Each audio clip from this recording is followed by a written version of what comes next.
When the mics go hot, he's got questions and views. It's time to press play on the Dick Buttons interviews. Big lies, bold truths, better spread the news. Step up, tune in, it's the Dick Buttons interviews.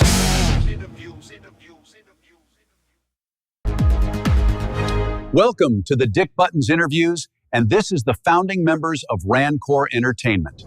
All right, everybody, welcome to the Dick Buttons interviews, and I have the pleasure of sitting with two very creative motherfuckers that I ran across their Facebook page, and you all know, my listeners know I'm a big horror buff, Paul Morgan and Alex Imperato from Rancor Entertainment. Welcome, guys. Thank you for having us. Yeah, thank you very much, Yeah, Rich. I'm excited. I'm excited because I was speaking with Paul before you got here, Alex, and I have been a movie buff my entire life. My mom brought me up as a pop culture kid, and horror movies always been my genre. So when I saw your stuff, I said I got to talk to these guys. But before we get to the movie stuff and before we get to the nuts and bolts of what you guys do, I want to know first how the two of you met and got together and decided to form this thing. And then from there, I want your individual stories, how you got into the business that you now are in. I had a mutual friend that introduced me to Alex and said, "Hey, this guy is really passionate about movies. He wants to make a movie.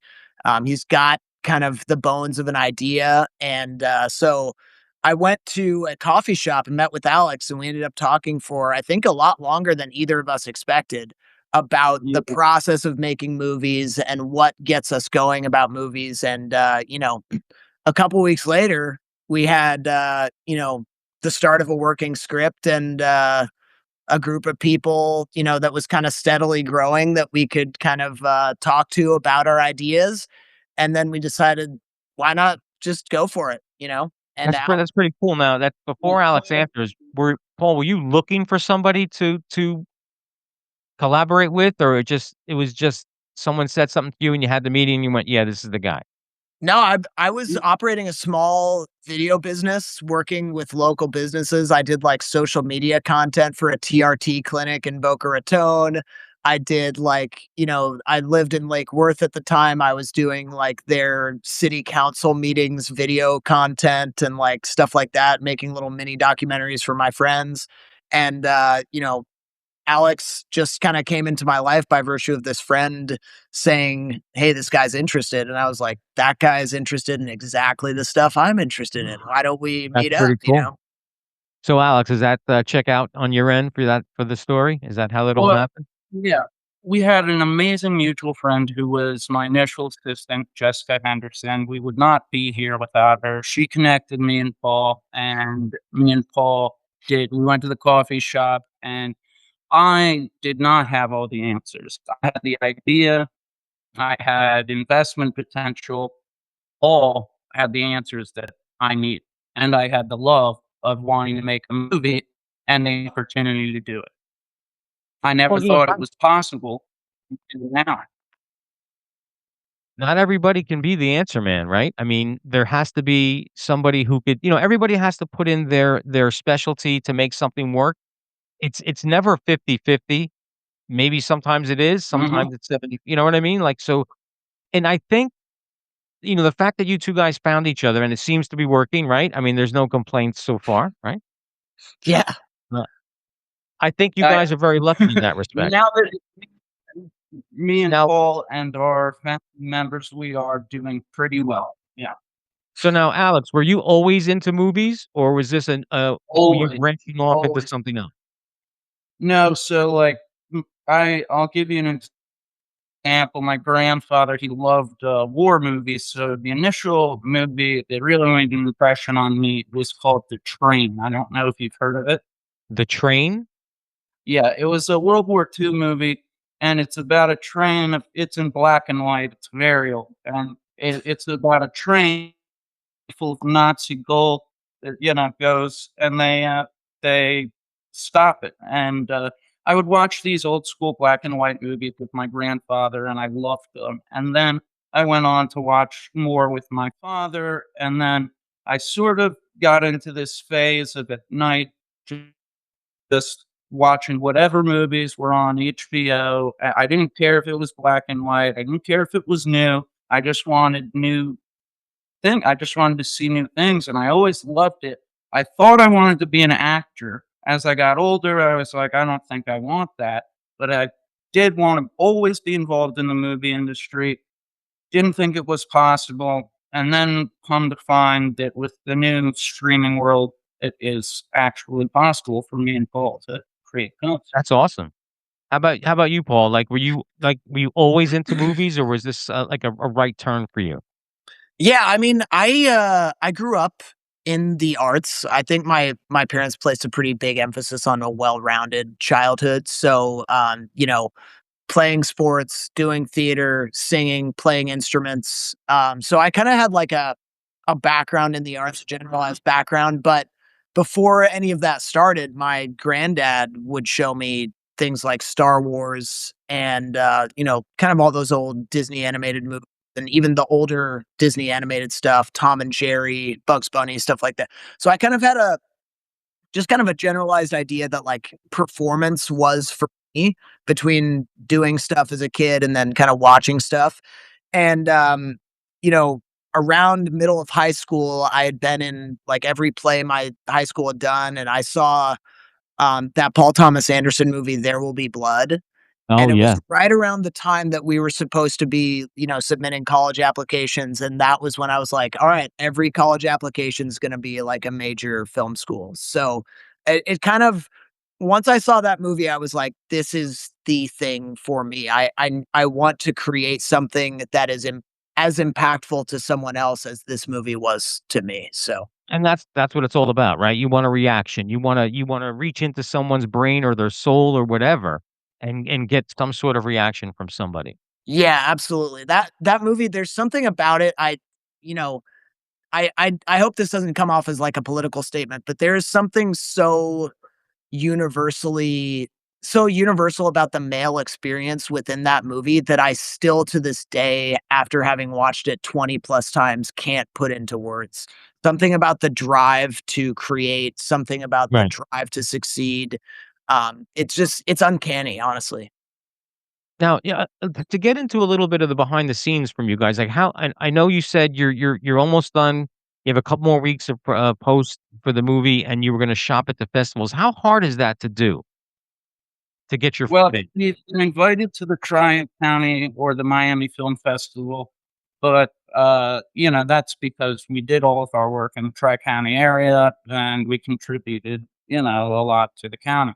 That being said, me and Paul have both seen the film and our editors, and we're very, impressed with the work. It's something that will stick in your head for sure. Yeah, Now, so with I'm doing looking that, forward to seeing it's it. yeah, it's gonna be crazy, man. It's so with doing that, it's difficult. First off, there's a lot of avenues towards getting a movie sold. There's, the straight up festival and then try and sell it at a festival avenue. There's the sales agent avenue. And to do all of that, you have to basically be constantly liaisoning with people. So both Alexander and I have been constantly on the horn with Anybody. yeah, like a PR person we have who's been helping connect us to festival applications, a couple of sales agent adjacent people. I know a couple people from my time in Los Angeles who work at places like CAA, so I've been asking them like, "Hey, what's the best way to go about this?" And it's really just a kind of figure it out as you go type of thing. It's, you put the question into Google, you put the question Right. into ChatGPT, you figure out what's the best, marriage of all the wisdom that those places give you.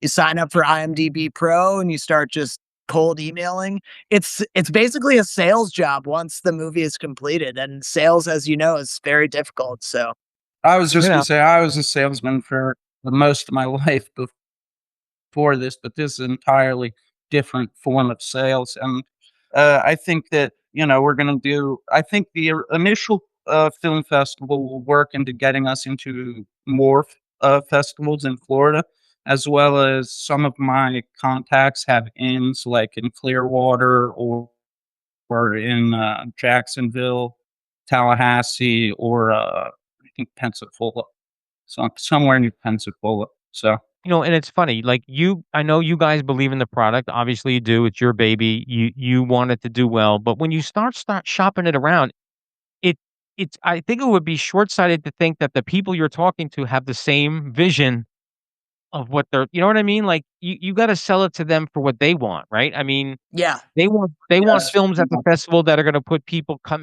them come and have a good reaction. That to me seems like the hardest part of that whole process is having them see your vision and what you want the movie to be.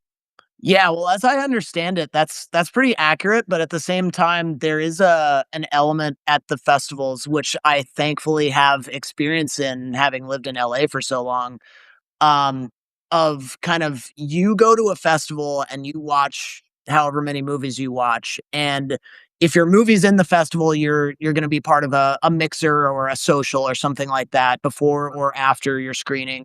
And everyone kind of has these things that say, I did this on this movie. And you kind of approach people whose work was in any way interesting to you and just strike up those conversations. And through stuff like that, you never know who you're going to talk to, whether they're a salesperson or a producer or another Right. director. And that's kind of where a lot of the movement happens, is in those in-person meetups. And like I said, thankfully, I'm very familiar with schmoozing because of my time in LA, but, that's I think where the magic's gonna happen.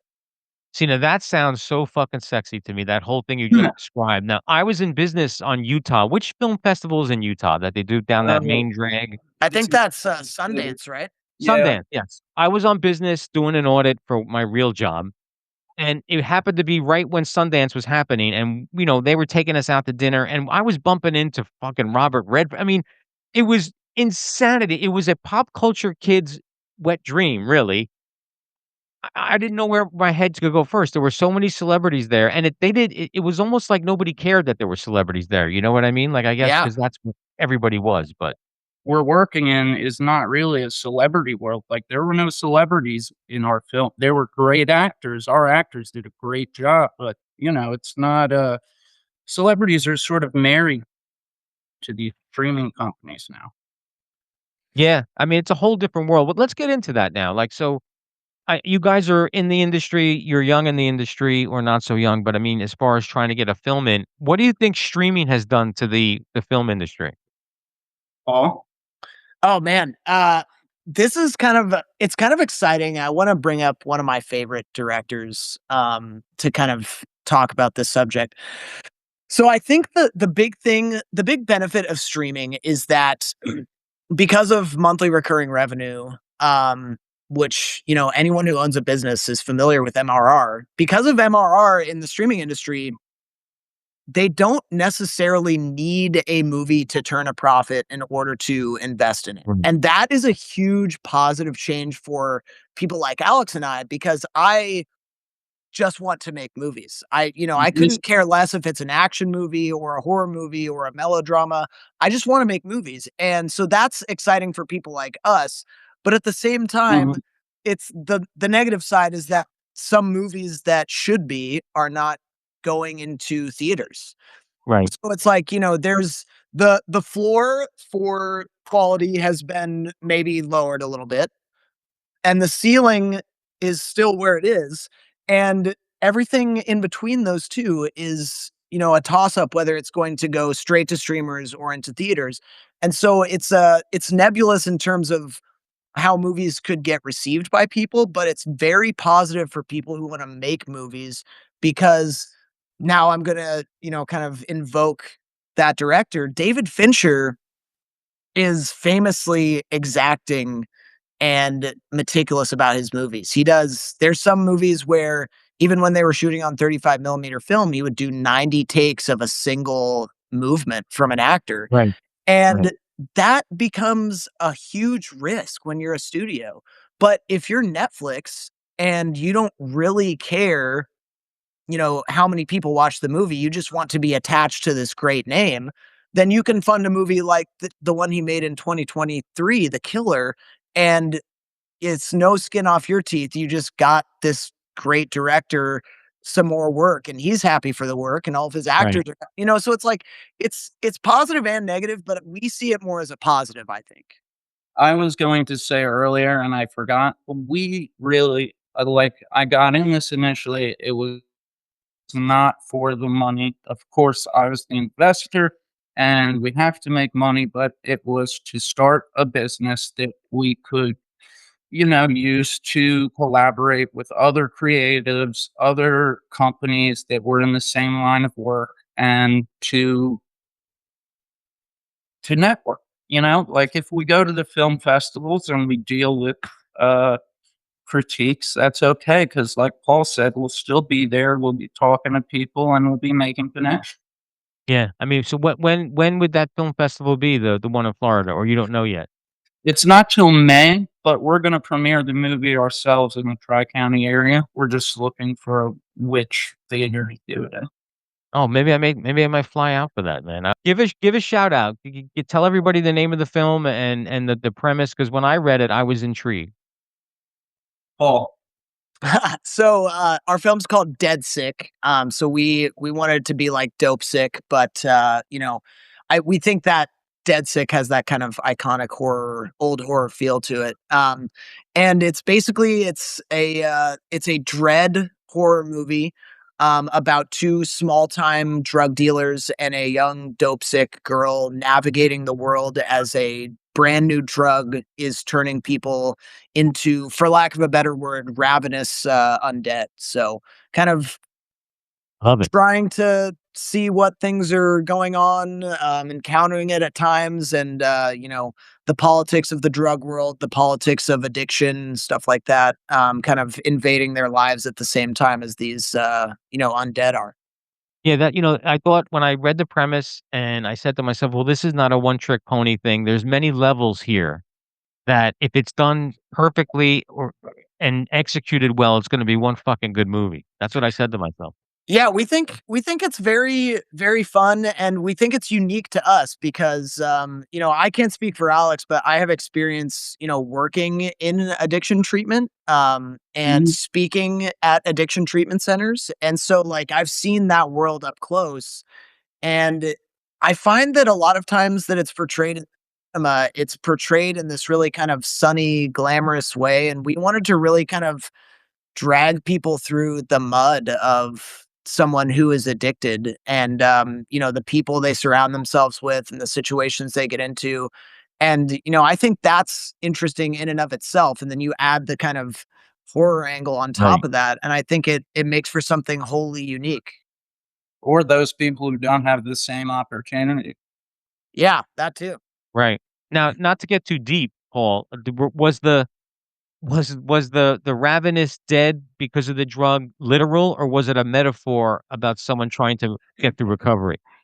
I think it serves as both a literal sort of thing, but then also, metaphorical as well. I think literal in the sense that, like, a few years ago, there was that story about the person in Florida on bath salts who like ate Oh, that yeah, guy's yeah, face. So, like, in that sense, very literal, like, have turned people into that. But also, like, it's analogous to the fentanyl epidemic wherein, there's this kind of phenomenon you see on YouTube of like fentanyl zombies, where it's like, someone driving down a street in like a major city and there's you know, 2 dozen people just sitting there like this. And then, yeah, it's all that kind of like heavy synthetic opioid use type of thing. It's a phenomenon that both serves the plot in a metaphorical sense, but yeah. then it's also literally been documented in real life. So Mm. it's kind of a funny double-edged sword there. Yeah. I'm in Jersey, and I'm close to Philly. I don't know if you ever seen there's a street in Philly called Kensington Avenue. Oh, yeah. That's one of Sure. the inspirations. Yeah, that's where the people are just hunched over and just standing there, and It's crazy. I think the comedian David Cross had a bit about that a few years ago about how, like, he admires the balance of the opioid junkie because, Olympic gymnasts are walking past people who are slumped like this, and they're like, "Someday I'll be that flexible." you wonder how they're standing, really, Oh, when you it's watch it's those clips. crazy. It's insanity. It's truly crazy. I don't get it. Alright, there's one thing I wanna since you guys are in the business, and I wanted to run this by 2 people who are in the business. Of late, I would say the last year or so, maybe a little bit over a year, I think the movie industry has been very disingenuous to the public with movie trailers. Because I have been hook, line, and What way? suckered into going into a movie going, "Oh, this is gonna be a fucking great horror movie," and then I'm like, "What the fuck did I just watch?" Do Mhm. you have thoughts on that? Yeah. I mean, do you wanna take this I one, Alex? Paul, no, I mean, that's more Paul's road again, but I just think that, the major studios have so much control over what is put out and the actors they have in it, the people who produce it. I mean, you're talking, from Hamilton, what's his name? Oh, well, Lin-Manuel Lin-Manuel Miranda? Wanda, these people, and so people are just locked in for that, and they get a trailer, and then there you have. That's it. yeah, I would echo that. I think that people are going a lot of times because of the this is kind of my contention, which is that, like, trailers are great for sales, as we know, but also, like, trailers show that, like, oh, hey, there's gonna be a couple of moments of this person you love mugging in the way that you Right. want them to mug or whatever. Yeah. But I think the movie going really rewards the people like me right now, which is the people who are obsessive about directors and style. So, like, I can invoke David Fincher once again. He's had insanely particular control over his trailers, and from his trailer what type of movie it's going to be, but that's layer 1 on top of I'm going for David Fincher and then the actors and then the plot, like, so it's like it's tough because I can think of probably a dozen trailers where they, like you kind of were saying, is like they'll show you what they want you to see, and you go in and it's a completely different type of movie. And if you're someone like me who just likes movies and wants to see anything that's coming out, that's fine. But if you get led in a certain direction and then that direction never gets followed up on, it can be a little bit disingenuous feeling to some people. I think my main contention with this would be we have to get the marketing people out of the marketing for movies, Well, sadly. I mean, that's probably gonna be harder to do than said. I mean, Well, Yeah. actually, in what we experienced, we did not have to deal, I believe, Paul, am I correct, with a single agent in getting our actors, did we? We had one agent With Renee, we right? had one agent with one of our, like, secondary actors who appears in, like, 2 scenes, and that was the only one.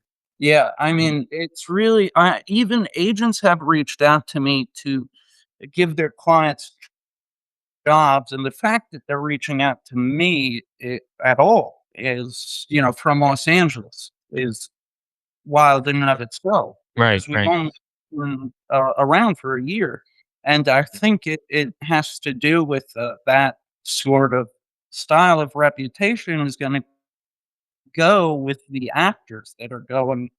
You know what I mean? They're just getting older. They're not gonna be there forever, and there's not a new generation of, like, Robert De Niro's out there. No, well, okay, yeah, your statement is accurate, but, I mean, there's a couple guys that I think have the chops. They're They young still. do, but they don't get so my qualk with that is that I know a kid who's a fantastic actor, not personally, but, like, I've seen him on TV in multiple shows, and now he's older, he doesn't have the kid face. They Right. stuck in voiceover acting for Disney, and I know someone, and I hear him all the time, and that pays so much less, and, it's like, if they're doing that to him, I'm literally thinking of the best actor that I can think of that's young, you know what I mean? I think the agents and managers thing is part and parcel of the marketing of a movie, and it's tough because there is a formalism to the bureaucracy of movie making that I think on some levels should be respected, but, Mhm. I think there is an opportunity for reduction of bloat, and I think that's where a company like Alexander's could have great success, is that with us, what do we have, Alex? Like 5 people that we kind of have as our core team, maybe 4, And the marketing people are kind of a little bit of bureaucratic bloat that I think, studios are recognizing that, you know, audiences have more of a voice thanks to Twitter and Facebook and Instagram. Mhm. So when an advertisement doesn't live up to an audience's or when a movie doesn't live up to its advertisement, the audience will complain about it and the movie will lose face in some way. Whereas if you're earnest about it and the people who are creatively in charge of the movie have a little bit more say in the marketing, then you have a better chance of developing an audience that is loyal to you. I think A24 and Neon have both done a great job of that. Like, Yes. so I don't know if you I remember that will movie say Long Legs that came out a couple of years ago, but Neon Which one? advertised that Long Legs. Oh, yeah, that was a fucked up movie. Yeah, so like Neon advertised that as like this is gonna have the air of Seven and the weirdness of Nicolas Cage. And then I went to see the movie, and that's exactly what it was. It was a weird, dark crime drama with Yeah, Nicolas Cage providing the added element that makes it, a little bit more horrific. And it's exactly what they advertised. Thank you for doing, that kind of thing. So it's like some people are getting that you need to advertise a little bit more straightforward, but I think the and major studios, they need to reduce that bloat probably. yeah, and the opposite of what you just said about a perfect trailer is Weapons. When that trailer came out for Weapons, I said to myself, "Wow, that's gonna be a really good horror movie," and it wasn't even a horror movie. To me, it wasn't. I don't know. It was maybe the subject matter was horrifying, but there were no j it wasn't what the trailer said it was going to be. Yeah, it was a witchy drama. well, Yeah. there's a lot of cross what would you call it, Paul, cross genre pollination. Yeah. Um, I was talking to Paul about this the other day. When we got into horror, the statistics for horror, and they still are great. But I thought that that meant what they were saying was that people didn't wanna think about the real world. They wanted to get away and escape into horror. So I thought that meant that the whole sci-fi phase was gonna end, but it didn't. What happened was they combined them. So, like, the new Predator movie, that was Right. horror combined with sci-fi.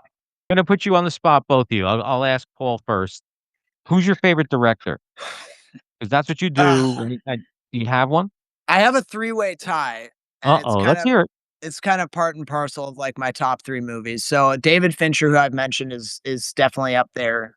Paul Thomas Anderson, and then the Coen brothers. I think those are three directors wherein I can pretty much sit down with my phone in another room and just really immerse myself in whatever it is they're trying to do. I've never disliked even the movies that are critically panned by them, Right. and I feel that they all have potential still on the table for future projects, and I'm very much looking forward to, that, new Fincher film that's coming out this summer, so, it's those 3 never let me down.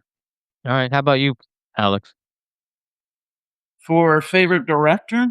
Yeah, do you have one? I know you're on the other side of it sort of. I'm no, on the like, Paul, as well educated on every director, producer, but I will tell you that, Boris Karloff's Frankenstein and the way it was done, and that is the kind of style and the kind of story I like. I mean, there's so many elements of horror going on in it, from first his lab being evil to then Frankenstein being evil to then him being evil and then Frankenstein killing. I mean, it's beautifully put Yeah, together. there's a And lot of there's more levels to Frankenstein than the average person would probably realize, right? I mean, Yeah, people think, and "Oh, a it's a shout monster." out, by the way, to the great James Whale who directed that movie.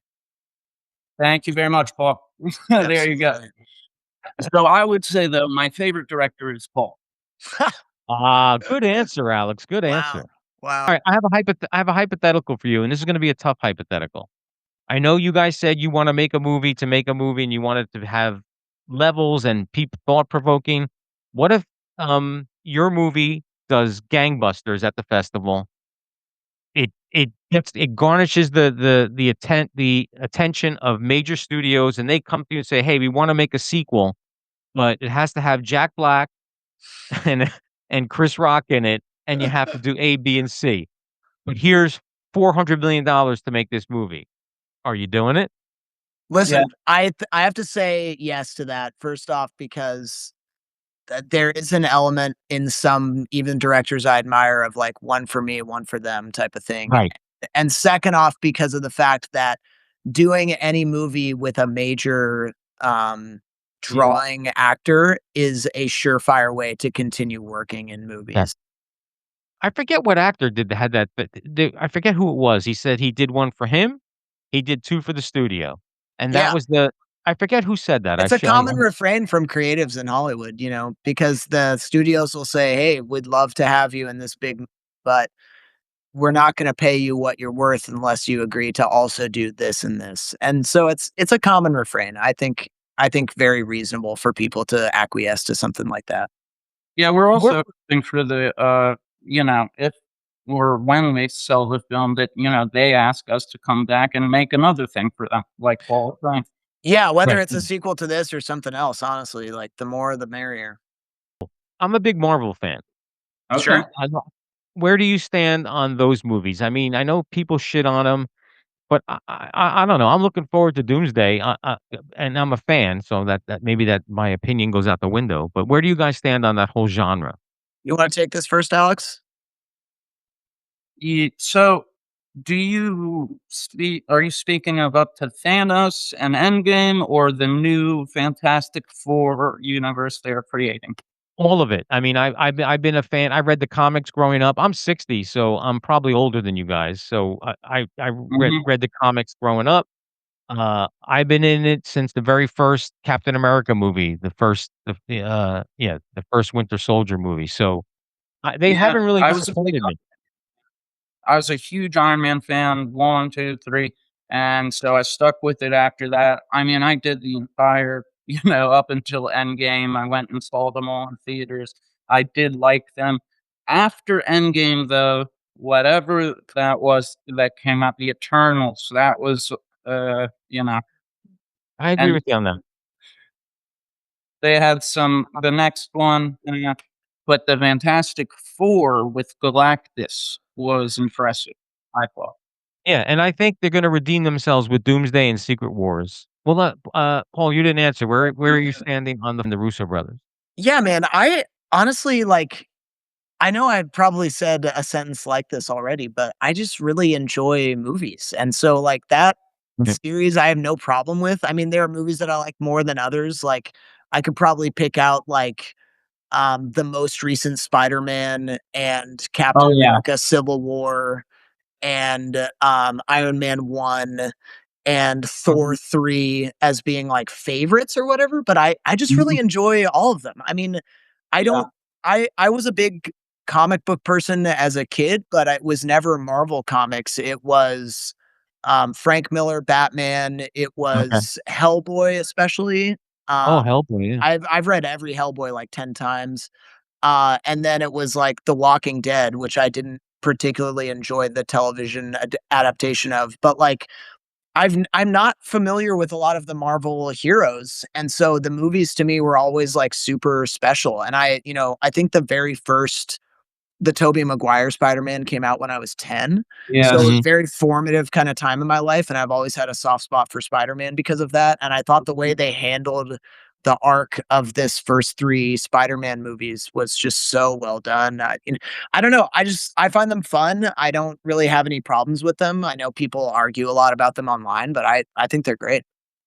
Yeah, a lot of people like to get I don't know if it's called getting on your soapbox, but like, "Oh, superhero movies, that's slop." I mean, I disagree. I think some of the best movies I've seen were superhero movies. I mean, I don't take a genre and just dismiss it because it's a genre that's not artsy. To me, that makes no sense. Yeah, I agree. I think the one thing you wanna kinda always avoid when it comes to movies are the people who won't let people enjoy stuff, that I think that's kind of a personality archetype that's come to popularity in the age of the internet is guy who won't let people enjoy stuff. And you have to kind of run far away from you can as you can from those guys because it's just not worth it engaging with them.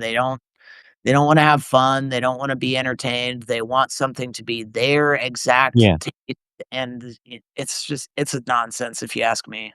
Yeah, I have a friend who won't Mhm. watch black and white movies Yeah. just because it's black and white. I said, "Dude, you're missing out on, like, a Some of the plethora best of great movies. movies." Boris Karloff's Frankenstein, black and white. Yeah, I you're mean, not gonna watch Doctor Strangelove because you don't like the way it looks? Come on, give me a break, bro. Great movie, and 12 Angry Men is another one of my favorites Oh, yeah. from I mean, I what that about, comes on, I can watch it anytime. Yeah, absolutely. what's the, Christmas one too? I'm thinking. Oh, Or It's a maybe Oh, Wonderful Life? Wonderful Life, yeah. yeah. Yeah. Where Yeah. where do you guys stand on remakes? Like, Hollywood nowadays seems Oh, like they're what? sorry, go for ask your question. You're I have remaking a everything. response. Yeah. I have a No, I'm response. saying Hollywood, of late, last couple they seem to be devoid of original ideas or ignore the original ideas that are presented to them in favor of going with a remake of something that really didn't need to be remade. I have a grand Mhm. theory of remakes, and I wanna pitch it to you, Okay. and I hope I can clip this out for my own social media, but, here's the thing, remakes are fine, but the big thing that you have to do to make a remake work is you have to remake a movie that didn't work its first time. My big example of this, the best example of this, and the example that should serve as one for Hollywood to use going forward is Ocean's 11. I don't know if you guys have seen the Rat Pack Ocean's 11, but that is not a very, like, watchable movie. It's not One very of Yeah. the worst fun. one of the worst movies I've ever seen, to be It's honest. not great, but then Steven Soderbergh, one of the greatest living directors, takes the basic premise and puts some of the greatest chemistry ever seen Right, on screen together as a result of it. That's what remakes should be. They should be a movie that didn't work the first time, made by someone who's 20 times as competent with a group of people who just really get what they're going for. And that's right. what they should be. I don't think you should remake movies that worked. And my big example is one of my favorite directors, Edgar Wright. He remade The Running Man. Oh, And I was just gonna say that, just the gonna say that. it was not very narratively effective, unfortunately, and it had some cool stuff in it, but it wasn't the original Running Man. It wasn't nearly that effective, and so it's like you can take something that's ineffective and make it 10 times as effective, or you can take something that's super effective and Ruin water it. it down a little bit, Yeah. and it's tough. And Paul, it's funny that you I mentioned think Ocean's 11 because I actually did on a previous episode, I ranted, about how bad I went back and watched the original, and I'm like, "Holy shit." Yeah. I In the segment, I called it "Hollywood Got It Right" because that was one time when that Yeah. remake should have been made. Yeah, absolutely, and the Rat Pack has tons of chemistry together on TV shows and on Yes. stage, but they did not have chemistry in that movie, and the remake has so much chemistry. I think that's one of the sexiest films of all time, the remake, because it's just like every frame is candy and every Yep. actor's chewing the scenery and everyone's having the most fun. It's such a blast. I've rewatched that movie dozens of times. And the other thing that I noticed, because like I said, I grew up with movies from a very young age, and so I always had favorites, like Taxi Driver was one of my favorites, right? oh, yeah. I went back and watched that recently. Not a good I mean, technically Yeah, not a good it's kind movie. of but still, that's Robert De Niro, you wanna see it. I get it, but technically, like, there's some shots and I'm not even a director or a ca but I noticed stuff like, how the fuck did that get in the movie? Yeah. Right. People learning to be filmmakers, I suppose, you know? That's yeah, we had to learn, quite a bit on set, you know what I mean? Yeah. But we figured it out. Yeah, I Mhm. think it's tough watching people's early movies because, Yeah. you want it to be as good as their great stuff, and then you've seen their great stuff and you can't divorce the early stuff from what, is great Right. their work, and you wonder how something got approved, and, it's tough. Now how about Sam Raimi? That to me, that's an interesting story too because the first Evil Dead was a college project, right? I mean, Yeah, and it reads more like a comedy now than it does like a horror. it does, it really does, Yeah. yeah. And then they eventually all the sequels, of late though, the remakes that they're doing are more horror based and Much more horror based. Yeah, yeah. those But, are the brutal. Well, hand running around, giving them the finger and Yeah.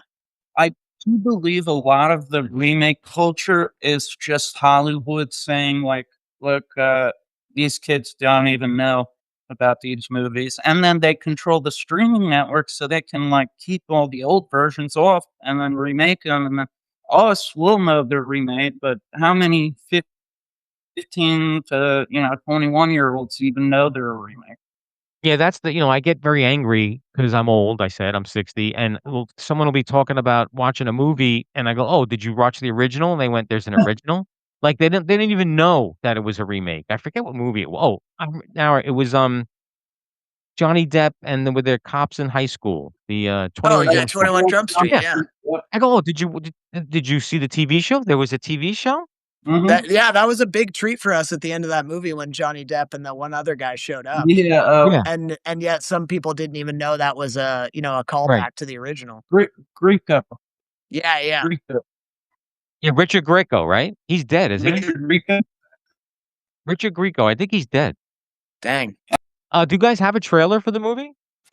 Not Or yet. not yet? So the last big part we are working on is coloration, and so our director of photography is a genius. He's worked on some really big stuff, and I know him from my time living in LA. And we want to wait to make a trailer until some of the color work is done because Okay.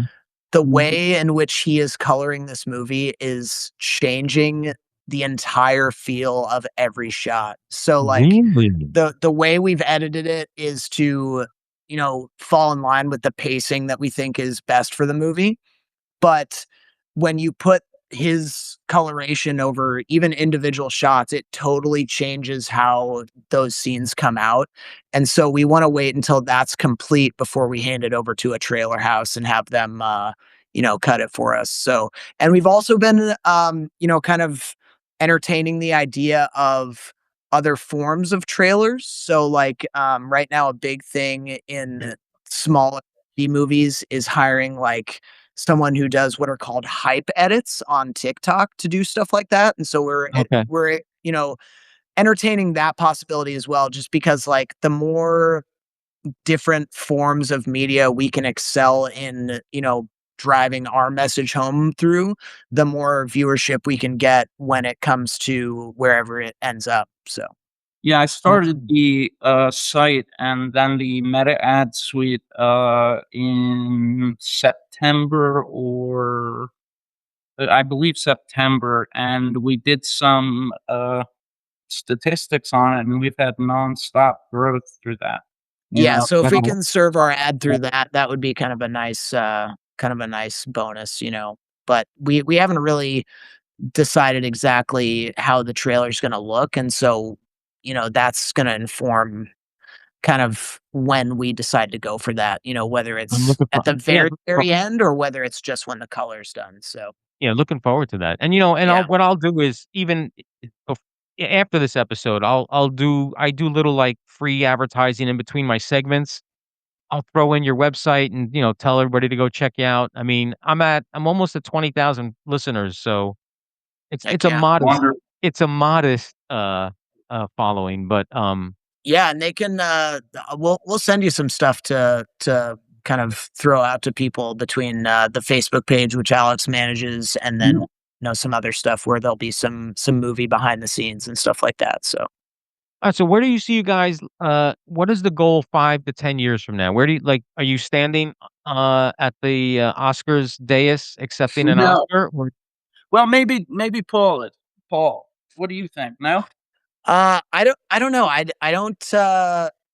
don't know what the future holds. I do know that I want to keep making movies and music videos, for the rest of my life as often as I can. My big goal, I think I set this goal about a year ago. My big goal would be to redeem Blizzard Entertainment's um, past movie follies by making a workable movie out of the video game StarCraft.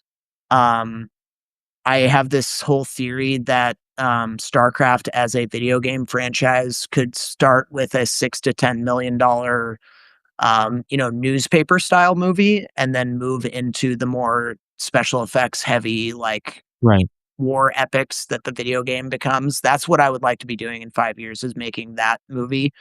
But, I can't speak for Alex. I think he has his own Well, no, things so he's like to be doing as well.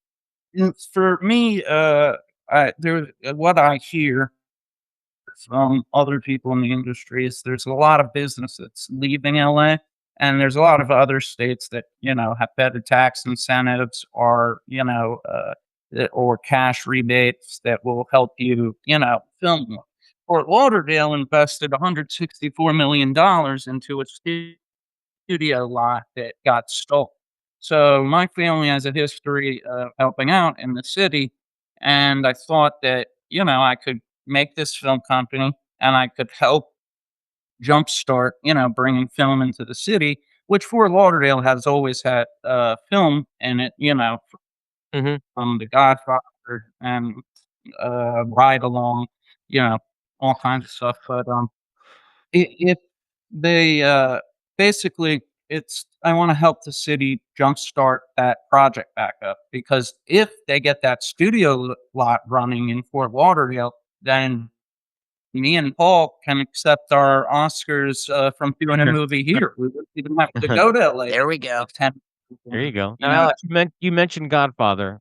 Do both of you share the love that I think most people do for that movie? I mean, it's in or my top 3. second one is my favorite. Yeah, I'm an apologist for the entire series as a single unit, and I think for all his late career bombs, for lack of a better word, Francis Ford Coppola just like he had his finger on something that was truly great. Yeah. And I even went, like a maniac. I know they released it, I forget what year they did it. They released all the movies in chronological order in one night in a theater. Oh Yeah, it was my in gosh. 1970 something. So they No, no, took no, it had to be later because I was older, it but Was was yeah, it was after the third one came out, which I think yeah, was it was after the 91. 3rd one, and what they did was they chopped up 2, like, they took the parts where Robert De Niro was Don Corleone as a young kid and put that in the beginning, and they showed all the scenes Oh, like a chronologically. that's awesome. Wow. Yeah, Yeah. there's a chronological order thing Yeah, of they the did guy. it they never released it, but it was in the movies, and they chopped up all the movies and who had flashbacks, and they played them in chronological. It was a long fucking night, but Yeah, it was 9 fun. hours or something, right? Yeah, I mean, it was cool to see it that way. We have what's called hurricane parties in Florida, you know what I mean? So it's basically, you lock yourself in, you put The Godfather on, and you drink. That's it. There you go. Yeah, it's listen, Yeah. it's in my top 3. I think it's number 2 for me. Number 1 is Cuckoo's Nest for me. Yeah, that's that's a good one too. I do love,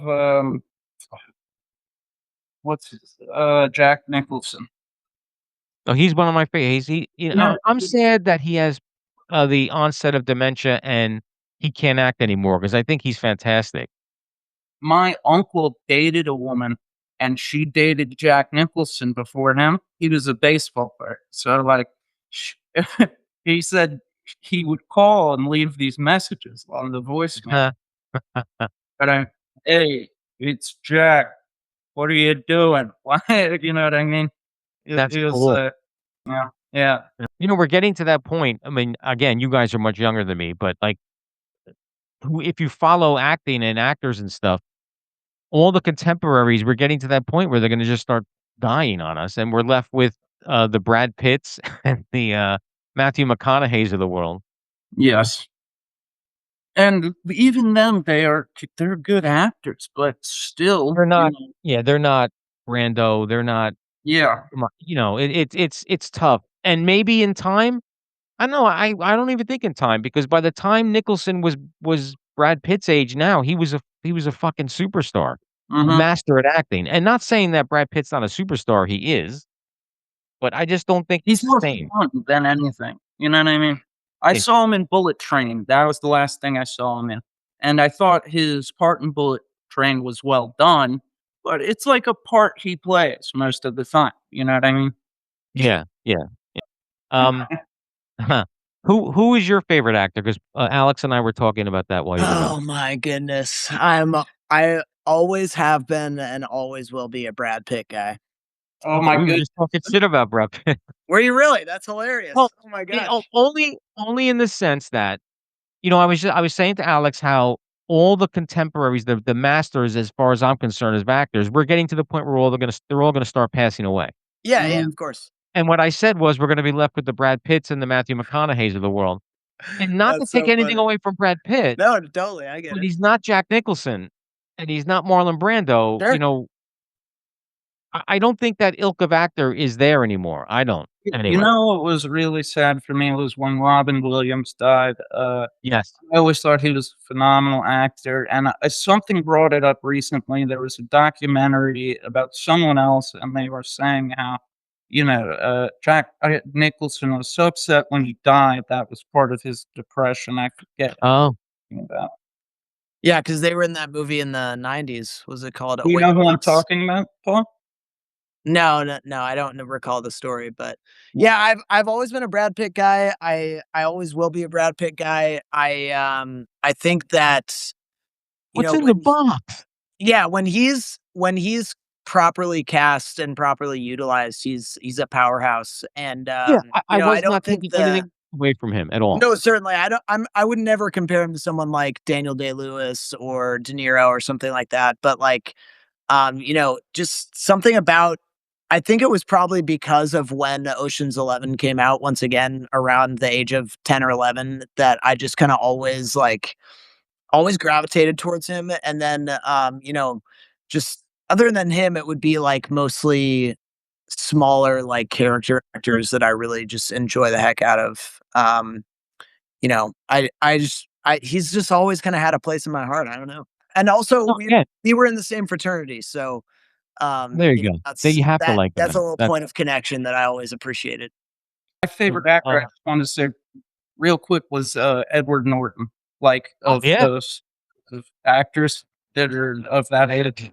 I love Yeah, that. and there's a guy I think that took jobs that I don't think I think he could have been bigger than he was, I think. He certainly has so many chops, it's insane. I Yeah, think and he Edward Norton? Yeah, he has a lot of chops. I think yeah, he chose his roles wisely from that's what I said. I think yeah, he went for quality over quantity, I think. exactly. Yeah. You don't make a lot of I money that way, but, I don't know, but I love every movie I've seen him in, and I've seen his acting go from the sweetest to brutal, you know what I mean? we will I wanna have you guys back on after the movie premieres, Wonderful. Absolutely. We'd love to be here. right? Sure. Well, I wanna end Yeah. on one thing. I wanna end on one thing. Do you think, and this is a question for both of you separately, you made the right choice, and it may be too early to answer this, but I'm gonna ask it anyway. Do you think you guys made the right choice on the career path that you're on right now? Do you wanna go first, Whoever wants to Alex? go first. Yes. Good answer. Yeah, I mean, it's it's tough to answer with just a yes or no. I will say yes, but I wanna give you my reasoning. Um, I have always made stuff at every age, whether it was records with my bands in high school or short films with my friends in college, after college, music videos, stuff like that. And I don't want to butter my own bread too much, but making a movie of this size is not easy. And a good majority of our crew members and our cast, some of whom have been in the industry a very long time, were very surprised that this was my first time helming a feature length film as a director. And that to me spoke to, yes, this is the right thing for me and I should continue to do it. Because, as proud as I am of this movie, I think that skill of helming something over a longer period of time with a larger number of crew members is going to get honed more and more, Yeah. and it will get significantly better quality of input and output with each successive time. So I look forward to it too. Are you, Paul, are you a one take guy or are you one of those directors that you want 70 takes to get the right one? Well, at the risk of making your podcast go way too long, I'm actually a Yeah. I'm actually a series guy. I'm not a take guy. So I grew up, in college. After college, I did stand up, and I did a lot of stuff with Comedy Central and Funny or Die. And in Oh, really? comedy, yeah, and in comedy, the way you shoot is you shoot one continuous take called a series, and you throw out ideas mid take for someone to retake even a single line or a single expression. And that's how I directed this movie. I probably won't do that again in the future. It was more of a time saver thing than it was a personal choice. But that's how I shot this. Everything was in series. So we have You one know, take of every setup, and that take is take in series. I And it like was that idea though, because you get a more real, I don't know, probably a better flow that way. I personally do, yeah. we learned a lot making this, and Paul did a fantastic job. And I think I had to learn to produce during the whole process. I figured it out, and I think that next, and we also have another wonderful partner, Dylan Fishman, who really takes care of things on the line management and UPM side.